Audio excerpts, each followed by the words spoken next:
Hello दोस्तों, कहानी की इस नई सीरीज में आप सभी का स्वागत है। आज की इस कहानी का नाम है मायावी गुफा। यह एक हिंदी स्टोरी है। अगर आपको हिंदी स्टोरीज, हिंदी कहानी या अच्छी अच्छी कहानियां सुनने का शौक है तो इस कहानी को पूरा जरूर सुने। आज की बेहतरीन कहानी का नाम है मायावी गुफा। चलो अब कहानी पर चलते हैं। आप ये जो घर देख रहे हैं, ये घर संकेत और रोहिणी का है। संकेत रोहिणी का दूसरा पति है। रोहिणी का पहला पति रमेश एक ट्रक ड्राइवर था जो एक सड़क दुर्घटना में मारा गया था। रोहिणी की दो बेटियां थीं, कंचन और प्रीति। कंचन बड़ी बेटी थी जो कि रमेश की बेटी थी और छोटी बेटी प्रीति संकेत की थी। कंचन को कभी अपने सौतेले बाप से प्यार नहीं मिला। संकेत रोज शराब पीकर घर आता था और कोई भी काम धंधा नहीं करता था। रोहिणी लोगों के घर जाकर काम करती थी। एक दिन शाम को कंचन और प्रीति भोजन कर रहे थे। तभी संकेत कंचन से बोलता है, संकेत, सारा दिन बस भोजन करती रहती है। इतनी बड़ी हो गई है, ये नहीं कि अपनी माँ के साथ जाकर उसका काम में हाथ बटाए। किसी काम की नहीं है। कंचन, अरे पापा, अभी तो मेरी पढ़ाई चल रही है। पढ़ाई पूरी होने के बाद मुझे बाहर शहर में अच्छी नौकरी मिल जाएगी। संकेत, पढ़ाई लिखाई कराकर तू इतने पैसे खराब कर रही है। क्या फायदा होगा तेरी ऐसी पढ़ाई से? ये पढ़ाई लिखाई छोड़ और अब अपनी माँ के साथ काम कर जा। कंचन, पर पापा, मैं अभी पढ़ना चाहती हूँ। संकेत, तुझे मैंने कितनी बार बोला है कि मैं तेरा पापा नहीं हूँ। तेरा पापा वो था। संकेत कंचन पर बहुत गुस्सा करता है। कंचन रोते हुए भोजन छोड़कर अपने कमरे में चली जाती है। फिर रोहिणी संकेत से बोलती है, तुम कंचन को हमेशा गुस्सा क्यों करते रहते हो? वो भी तो तुम्हारी बेटी है। मैं अभी काम कर रही हूँ ना, तो उसे अच्छे से पढ़ाई पूरी करने दो। कंचन अपने कमरे में बैठकर रोते रोते बोलती है, मुझे कैसे भी करके कोई नौकरी करनी पड़ेगी जिससे पापा मुझसे खुश हो जाएं। कंचन नौकरी की तलाश में सुबह सुबह घर से निकल जाती है। ऐसे ही पूरा दिन बीत जाता है, लेकिन उसे कोई नौकरी नहीं मिलती है। और नौकरी न मिलने पर वह परेशान हो जाती है और सोचते सोचते जंगल की तरफ निकल जाती है। थोड़ी दूर चलते चलते उसे एक पहाड़ दिखाई देता है। उस पहाड़ में एक दरवाजा होता है। कंचन, अरे ये क्या, पहाड़ में दरवाजा, ये कैसे हो सकता है?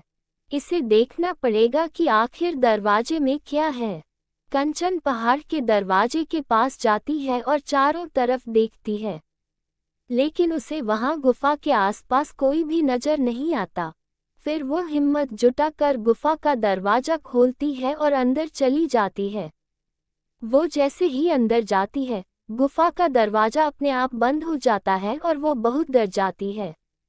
और गुफा के अंदर डरावनी आवाजें आने लगती है, जिससे वह बहुत ज्यादा डर जाती है। उस पहाड़ी गुफा के बाहर एक पेड़ था। उस पेड़ पर दो चुड़ैलें रहती थीं, मामदा छोटी और संपदा बड़ी, दो चुड़ैल बहनें थीं। तभी मामदा संपदा से बोलती है, संपदा दीदी, बहुत दिनों से हमने किसी इंसान का खून नहीं पिया है। चलो दीदी, अब हम इंसानी दुनिया में चलते हैं।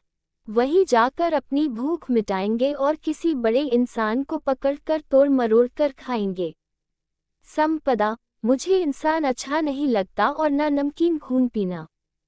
कंचन, बाप रे, ये लोग तो इंसानों को खाने की बातें कर रही हैं।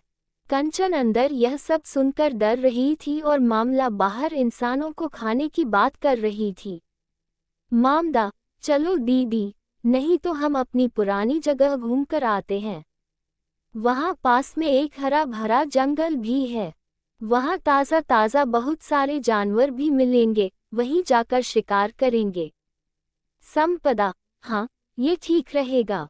हम दोनों वहीं घूमकर आते हैं, फिर जानवरों का शिकार करके यहीं वापस आ जाएंगे। फिर वे दोनों जादू से पेड़ के साथ हवा में उड़ने लगी। कंचन, हाय राम, ये दोनों अब कहाँ जानवर खाने जा रही हैं? मेरी तो कुछ समझ में नहीं आ रहा है। और ये दोनों कैसी डरावनी बातें कर रही हैं? मुझे अब यहाँ से निकल जाना चाहिए। जैसे ही कंचन दरवाजा खोलती है, वह देखती है कि पेड़ के साथ पूरी की पूरी गुफा आसमान में उड़ रही है। ये देखकर वह बुरी तरह डर जाती है और भगवान से प्रार्थना करने लगती है, हे भगवान, कैसे भी करके मेरी जान बचा लो। थोड़ी देर बाद वह गुफा एक जादुई नगरी में उतरती है और फिर चुड़ैलें जंगल की ओर चली जाती हैं। उनके दोनों के जाते ही कंचन दरवाजा खोलकर बाहर आती है और जैसे ही बाहर आती है, वो उस जगह को देखकर हैरान हो जाती है, क्योंकि वह पूरी जगह सोने जवाहरात से भरी हुई है।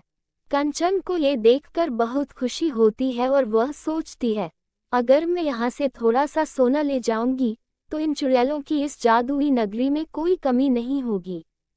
और वो एक सोने से भरा बक्सा उठा लेती है और उन दोनों चुड़ैलों के आने से पहले उस गुफा में वापस चली जाती है। थोड़ी देर बाद दोनों चुड़ैलें वापस आकर पेड़ पर बैठ जाती हैं।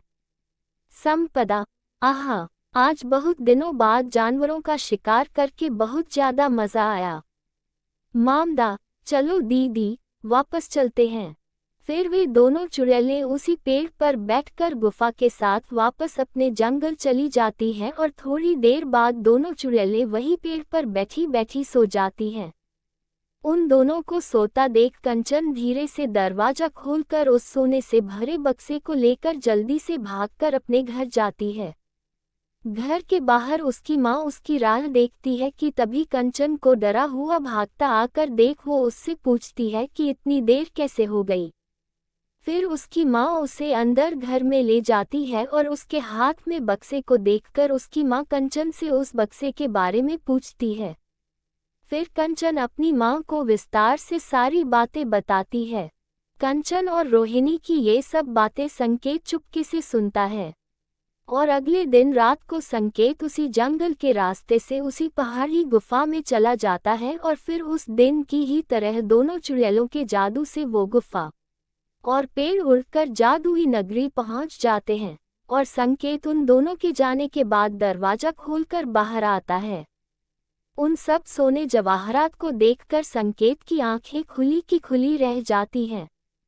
संकेत, अरे बाप रे, इतना सारा सोना, मैं ज्यादा से ज्यादा सोना यहाँ से ले जाऊंगा, फिर मुझे कभी किसी से पीने के लिए पैसे नहीं मांगने पड़ेंगे। ऐसा बोलकर संकेत 4-5 सोने से भरे बक्सों को उठाकर वापस गुफा में चला जाता है। थोड़ी देर बाद मामदा और संपदा भी वापस आकर उसी पेड़ पर बैठ जाते हैं और अपनी जादुई शक्तियां से वापस उसी जंगल में पहुंच जाते हैं। और संकेत फिर जल्दी से गुफा का दरवाजा खोलकर सोने के बक्से को लेकर भागता है। उसे अंधेरे की वजह से सही से दिखाई नहीं देता और वो पत्थर से टकराकर नीचे गिर जाता है और जोर से चिल्लाता है, संकेत, अरे, मैं गिर गया, कोई है यहाँ जो मेरी मदद कर सके, कोई बचाओ। संकेत की चिल्लाने की आवाज को वो दोनों चुड़ैलें सुन लेती हैं। संपदा, कौन है वहाँ पर? फिर वो दोनों चुड़ैलें संकेत के पास पहुँच जाती हैं। संकेत, अरे, मैं गिर गया, कोई है क्या? संपदा, अरे, ये तो एक इंसान है और इसके पास तो हमारी जादुई नगरी का सोना भी गिरा हुआ है। इसका मतलब उसने पक्का हमारी जादुई नगरी से चोरी की है। मामदा, हाँ दीदी, और ये हमारी जादुई नगरी के बारे में सब जान ही गया है। तब तो हम उसे बिल्कुल नहीं छोड़ेंगे। बहुत दिन हो गया है, वैसे भी हमने इंसानी खून नहीं पिया, आज पिएंगे। संकेत बहुत ही ज्यादा डरा हुआ होता है। वो जल्दी से उठता है और अपने घर के रास्ते की तरफ भागता है। संपदा और मामदा चुड़ैलें संकेत के पीछे पड़ जाती है और संपदा अपने एक हाथ को लंबा करके संकेत को पकड़ने की कोशिश करता है। संकेत, अरे बाप रे, मुझे तो ये चुड़ैल खा लेगी, बचाओ मुझे, कोई बचाओ, मुझे बचाओ। संकेत के जंगल पार करते ही संपदा अपना हाथ पीछे ले लेती है और उसे जाने देती है। मामदा, नहीं नहीं, हम अब इस जंगल में नहीं रहेंगे। अब हम दोनों वापस अपनी जादुई नगरी में चले जाएंगे। उसके बाद संपदा और मामदा दोनों चुड़ैलें हमेशा के लिए उसी पेड़ पर बैठकर पहाड़ी गुफा के साथ अपनी जादुई नगरी चली जाती है। और संकेत उचित शिक्षा पाकर और उदास हो जाता है और रोना चिल्लाना शुरू कर देता है। संकेत, हाय राम, मुझसे कितना बड़ा सर्वनाश हो गया। मेरे हाथ से सब कुछ वहीं गिर गया। कंचना, पापा, इसीलिए मैं कहती हूँ कि लालच करना बुरी बात है। भगवान ने हमें जो दिया है, हमें उसी में खुश रहना चाहिए। संकेत को अपनी गलती का एहसास हो जाता है और फिर वो सब खुशी खुशी रहने लगते हैं। दोस्तों, ये हिंदी स्टोरी आपको कैसी लगी, नीचे कमेंट में हमें ज़रूर बताइएगा। कहानी को पूरा सुनने के लिए शुक्रिया। कहानी पसंद आए हो तो वीडियो को जरूर लाइक शेयर कमेंट कीजिए और अगर आप चैनल पर नए हो तो चैनल को जरूर सब्सक्राइब कीजिए। धन्यवाद। फिर मिलते हैं एक और नई कहानी के साथ।